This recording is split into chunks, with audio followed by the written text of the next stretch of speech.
Hey everyone, welcome back to the channel where we simplify complex legal concepts for you. Today, we are diving into an important topic in civil litigation, third-party proceedings. If you're wondering what this is, why it matters, and how it's used, let's break it all down. Third-party proceedings are a legal mechanism in civil litigation that allow a defendant to bring in another party who is not already involved in the case into the proceedings.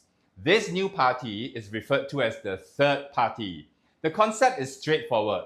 If the defendant believes that another person is either wholly or partially responsible for the claim made by the plaintiff, they can file a third party notice to involve that person in the case. Essentially, the defendant is saying, if I am liable, then this third party should bear or share some of the responsibility. This process is governed by strict rules to ensure fairness and procedural efficiency. There are several reasons why a litigant, typically the defendant, might take out third-party proceedings. The first is to seek contribution or indemnity.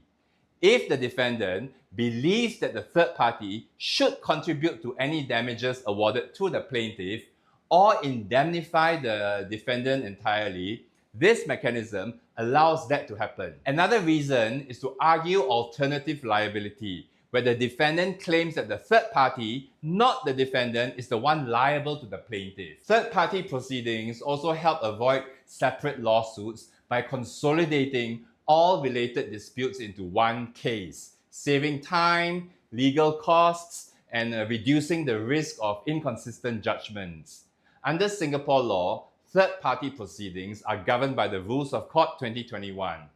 Order 10 of the Rules of Court sets out the procedure for issuing a third-party notice, including the timelines and requirements for service of the notice.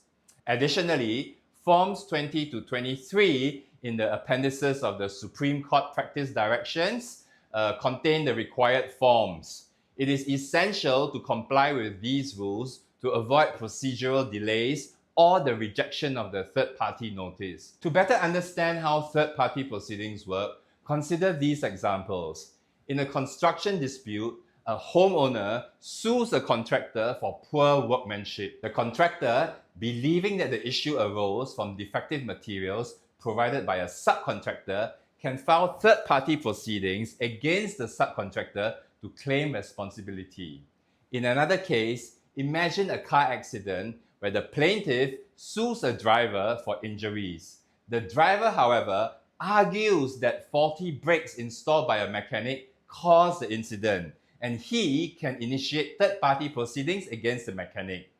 Lastly, in a tenancy agreement dispute, a landlord sues a tenant for property damage. The tenant, claiming that the damage was caused by a contractor hired by the landlord, can bring in the contractor into the case through third-party proceedings. Third-party proceedings are a powerful tool in civil litigation. They allow defendants to protect their interests and ensure that all relevant parties are involved in the case.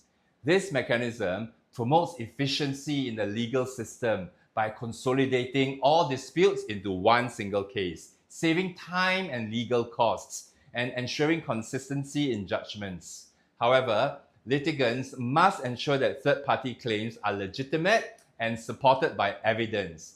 Frivolous third-party notices can lead to additional costs and delays. Furthermore, the rules and procedures must be followed meticulously, as procedural missteps can undermine the third-party claim.